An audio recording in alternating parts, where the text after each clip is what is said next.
सुप्रभात। आप सभी बच्चे कैसे हैं? आप सबकी पढ़ाई अच्छा चल रही होगी।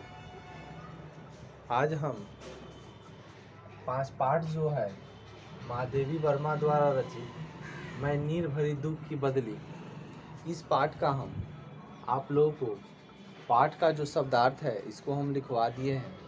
उसके बाद से जो महादेवी वर्मा है उनकी जो जीवनी है उनका परिचय जो है उसको हम बता दिए हैं। आज हम मैं नीर भरी दुख की बदली इस पाठ का जो सारांश है उसको हम देखेंगे।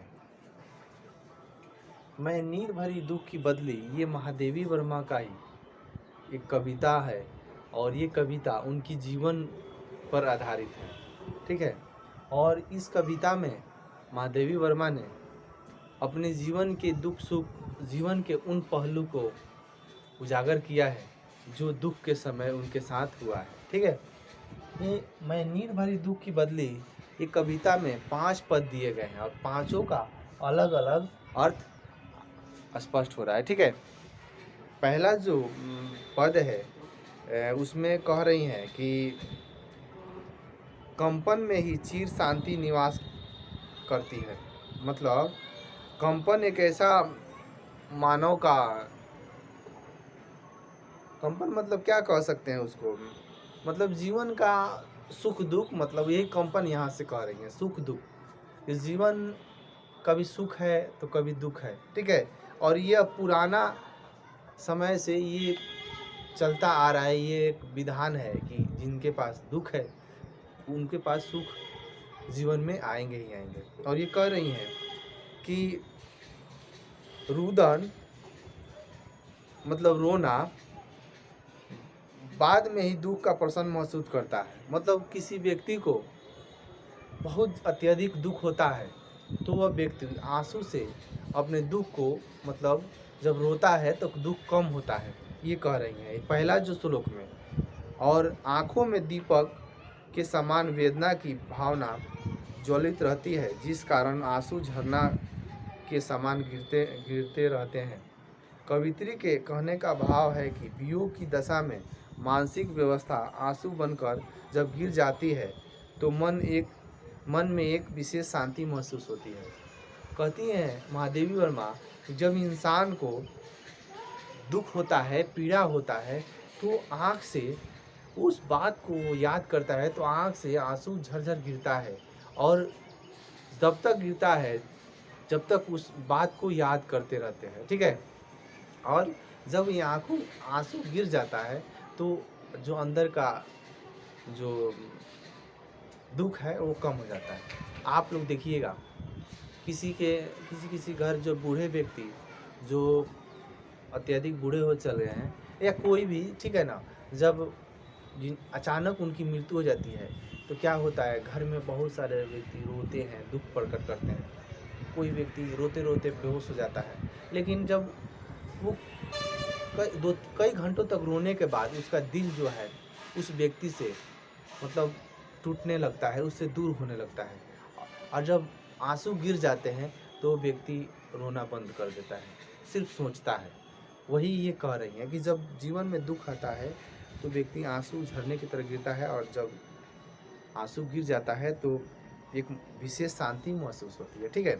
चलिए दूसरी में जो श्लोक है, दूसरा पद है मेरा पग पग, ठीक है। उसमें ये कह रही हैं कि वेदना की इस दशा में वो हर कदम संगीतमय हो गए हैं। उसकी सांसें से कल्पना रूपी पुष्प की धूल झरती प्रतीत होती है तो आकाश उसके दुपट्टे के समान नए नए रंग उभरते हैं। कहने का अर्थ ये है कि जब इंसान कोई दुख झेल लेता है तो उसके दुख झेलते झेलते उस दुख का सहन उसके अंदर होते होते उस दुख से लड़ने का, उस दुख से क्या बोलते हैं, सहने का उसको एक अंदर बन जाता है कि नहीं अब दुख आ रहा है। आप देखिए कोई व्यक्ति है, गरीब परिवार में जन्म लिया है, उसके पास सभी वस्तुओं सभी सामानों की आवश्यकता पूरी नहीं होती है और जब वो तो वो चीज़ उसकी माने परिवार में हमेशा चलते आ रहा है। मतलब कहने का अर्थ है उसके पिताजी भी दुख झेले, वो भी दुख झेल रहा है, ठीक है। तो वो परंपरा उसको मतलब दुख झेलने का वो चलते आ रहा है।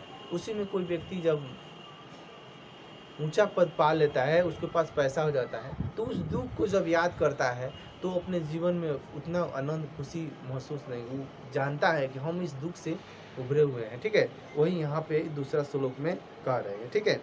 चलिए तीसरा श्लोक में कह रही हैं कि अपने अज्ञात प्रीतम मिलन की क्षीण आशा अथवा निराश के कारण उसकी चिंता लगातार बढ़ती जा रही है। ये अपनी वेदना, अपनी पीड़ा को कह रही हैं। कोई किसी अज्ञान व्यक्ति से मिलने का जो कह रही हैं आशा है, उनकी वो चिंता बढ़ती जा रही है। उन्हें उसे लगता है जैसे प्यासी धरती पर बादल जल बरसा कर नई जीवन प्रदान करता है। कहने का अर्थ है कि कोई व्यक्ति है, किसी का इंतज़ार कर रहा है मिलने का या उनसे बात करने का, वो व्यक्ति जब तक नहीं मिल पाता है, जब तक उससे बात नहीं होती, तो आदमी बेचैन रहता है। जैसे प्यासी धरती यहाँ कह रही हैं कि प्यासी धरती बादल को देखता है तो उसको लगता है कि अब पानी बरसेगा कि हमारी प्यास बुझ जाएगी, ठीक है। जब तक उससे पानी बरस नहीं जाता है तब तक उसकी प्यास रहता है, ठीक है। वही कह रहा है यहाँ पे। आगे कह रही हैं ये कि वैसी ही वेदना रूपी आंसू से जल गिरने से ही उनका मन की मलिनता अथवा निराश दूर हो जाता है तथा नई आशा का संचार होता है। कहने का वही अर्थ है कि जब व्यक्ति का मिलन हो जाता है, उससे बात हो जाता है, भेंट हो जाता है, तो वो प्यास जो होता है वो अधूरी थी वो पूरी हो गई, ठीक है। आगे चौथा जो श्लोक है उसको हम कहते हैं। इसमें ये कह रही हैं कि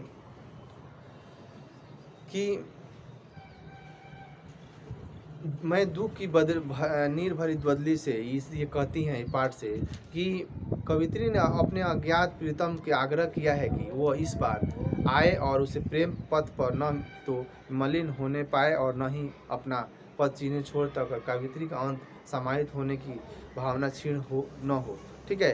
कवित्री का मानना है कि तृप्ति मिलने का ही व्यक्ति का प्रयास मंद हो जाता है, इसलिए कवित्री चाहती है कि उसकी वेदना उसे सतत कर्मठ और आग्रह रखे। साथ ही कवित्री ये भी चाहती है कि संसार में उसकी याद करके लोग आनंद अनुभव करें। देखिए ये चौथा जो पद है इसमें सीधे तौर पर अपने जीवन से संबंधित बातें दी हैं, ठीक है। आप लोग को पता होगा कि जब महादेवी वर्मा जो है ये जीवन की दुख घड़ी में थी, उस समय ईश्वर ने उसे इतना दुख दिया था। सबसे पहले उनकी जो छोटी थी तो इनके पिताजी की मृत्यु हो गई, और मृत्यु होने के बाद अपने घर का जो खर्च था वो चलाने के लिए कई जगह वो कुछ लिखती थी, संपादन की कई पत्रिका का। और यहाँ वही कह रहा है, ठीक है, कि इंसान जब उस दुख की घड़ी से जब उभरता है तो उस दुख की घड़ी को याद करता है तो उसको थोड़ा सा अंदर डर होता है कि काश कहीं हो सके तो वैसा दुख फिर दोबारा जीवन में ना आ जाए, ठीक है। आगे चलिए 5 नंबर जो है श्लोक लास्ट है और अंतिम है। इसे कह रहे कि वह संसार से किसी प्रकार की अपेक्षा नहीं रखती है। इस लास्ट श्लोक में कह रही हैं कि वो संसार से किसी प्रकार की अपेक्षा नहीं रखती है। क्योंकि देखिए आप लोग अनुभव कीजिएगा कि देखिए आपके जब दुख आपके घर होता है या तो उस समय बहुत कम ही लोग आपको साथ देंगे, लेकिन आपके जब खुशी होगा तो सब लोग साथ देते हैं। वही यहाँ कह रहा है संसार से इतना ना दुख हो गई है, कोई इनकी सहायता नहीं किया जब दुख थी, ये अपने बलबूते पर अपने कर्म से ये आगे बढ़ी। वही कह रहा है कि इन संसार से कोई अपेक्षा नहीं है, वो मात्र वेदना की नायिका के रूप में अपना इतिहास रचना चाहती है। मतलब अपने कर्म से, अपने दिमाग से, अपने बुद्धि से अपने इतिहास को रचना चाहती है। इतिहास रचने का मतलब ये होता है कि वो बहुत गरीब अवस्था से बहुत ऊंचे तक पहुंचना चाहती है, ठीक है। क्योंकि वो नीर भरी दुख की बदली बनकर रहना चाहती है और कवित्री अपनी वेदना के माध्यम से उस असीम सम्मानित होना चाहती है। उससे मिलने के बाद व्यक्ति अस्तित्वहीन हो जाता है और अस्मित हो जाता है। कहने का अर्थ ये है, लास्ट श्लोक में कहती है कि इस संसार से हमें कोई आशा नहीं है ना, और इस संसार हमें क्या देगा क्या नहीं देगा, हमारी देखभाल करेगा या नहीं करेगा, या क्या बोलते हैं हमें ऊंचे पद दिलाएगा, ये अपने आप में कह रही हैं। कि हम अपने आप में वैसा मेहनत करेंगे और वैसा कर्म करेंगे जो हमें अच्छा रास्ते पर दे जाए। ठीक है, तो आज हम आपको 5 पार्ट के मैं नींद भरी दुख की बदली का सारांश अपने मौखिक रूप से बताया। आप लोग इस पाठ को 2-3 बार पढ़िएगा, शब्दार्थ आप लोग याद कर लीजिएगा। ठीक है, हम पाठ पढ़ने के लिए इसलिए कहते हैं कि बहुत सारे बच्चे ये है कि जिसको पढ़ने शुद्ध हिंदी पढ़ने नहीं आता है, वैसी लड़की आप लोग पढ़िए पुस्तक को, पढ़ने आ जाएगा। जब पढ़ने नहीं आएगा तो लिखने कैसे आएगा। ठीक है, जब एग्ज़ाम में आप बैठेंगे तो उस समय बहुत दिक्कत होगा, परेशानी होगा। ठीक है, इसीलिए साथ में प्रतिदिन पुस्तक पढ़िए। आज के लिए बस इतना ही, अगले दिन मिलते हैं। धन्यवाद।